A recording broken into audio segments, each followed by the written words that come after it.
Selamat malam, kami dari kelompok 12 ingin mempresentasikan hasil kerja kelompok kami yang berjudul Theory of Shiftability to the Market. Teori ini diperkenalkan akibat pesatnya penerbitan surat-surat berharga, terutama oleh pemerintah federal Amerika Serikat. Misalnya Treasury Bills pada periode Depresi dan Perang Dunia Kedua, dan beberapa perusahaan besar lainnya yang selanjutnya menciptakan suatu pasar sekuritas yang terorganisasi dan berkembang secara baik. Teori ini berasumsi bahwa likuiditas suatu bank akan dapat terjamin apabila bank memiliki portofolio surat-surat berharga yang dapat segera dialihkan untuk memperoleh uang kas atau likuiditas.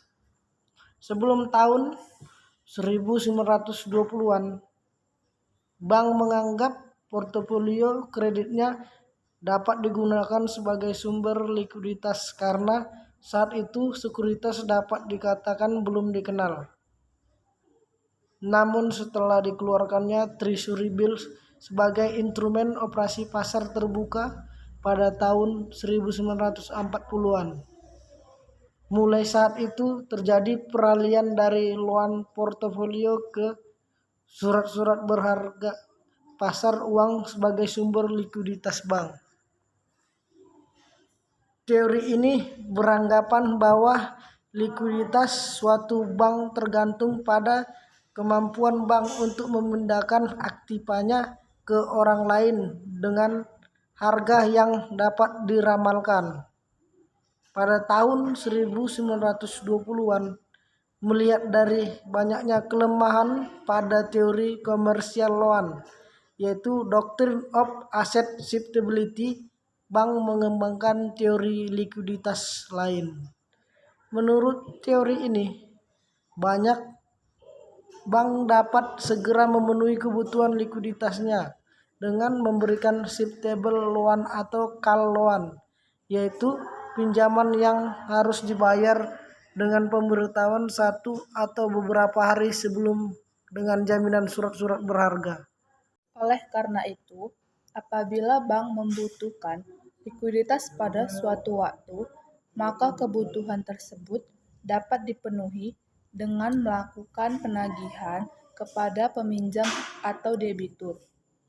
Peminjam kemudian dapat melunasi pinjaman tersebut baik secara langsung maupun tidak langsung dengan cara mengalihkan atau shifting pinjamannya tersebut kepada bank lain. Apabila karena satu dan lain alasan pinjaman tersebut tidak dapat dibayar kembali, maka bank dapat menjual barang jaminan berupa 17 surat-surat berharga untuk pelunasannya. Doktrin ini akan mendapat fungsi apabila pasar keuangan sudah berkembang dan cukup aktif atau liquid, dengan pengertian bahwa berapapun jumlah permintaan dan penawaran dapat diserap oleh pasar. Kelemahan ini adalah apabila dalam waktu yang bersamaan bank-bank membutuhkan likuiditas dan menjual jaminan surat-surat berharga tersebut untuk memenuhi kebutuhan likuiditasnya.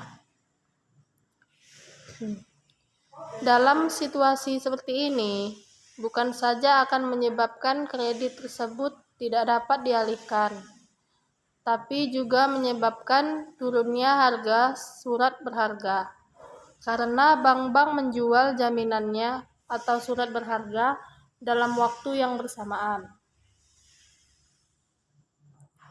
Sebelum konsep shiftability, teori ortodoks perbankan membantu bank untuk membuat pinjaman komersial jangka pendek untuk membantu produsen barang selama siklus bisnis mereka.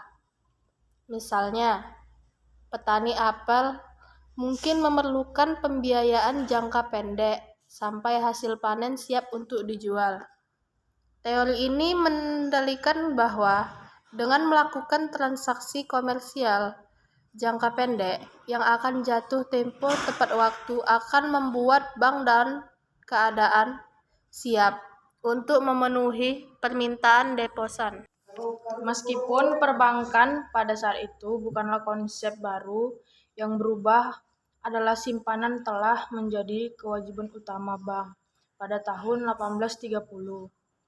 Modal bank kira-kira 3 kali lipat dari simpanan.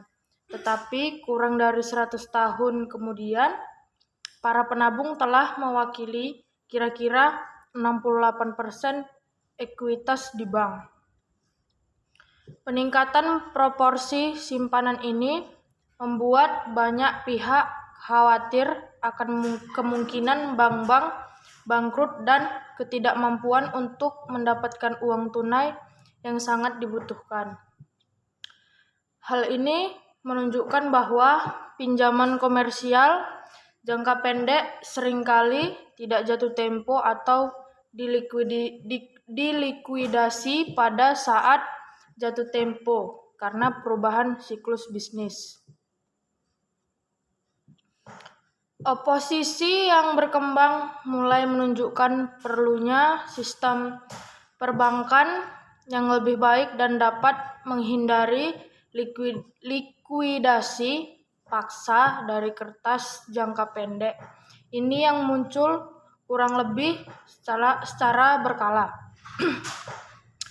Diusulkan bahwa bank daripada mengandalkan likuiditas aset ini dalam krisis harus dapat mengalihkan aset produktif ini ke lembaga lain dengan posisi kas yang lebih baik, sehingga menciptakan cadangan yang dibutuhkan.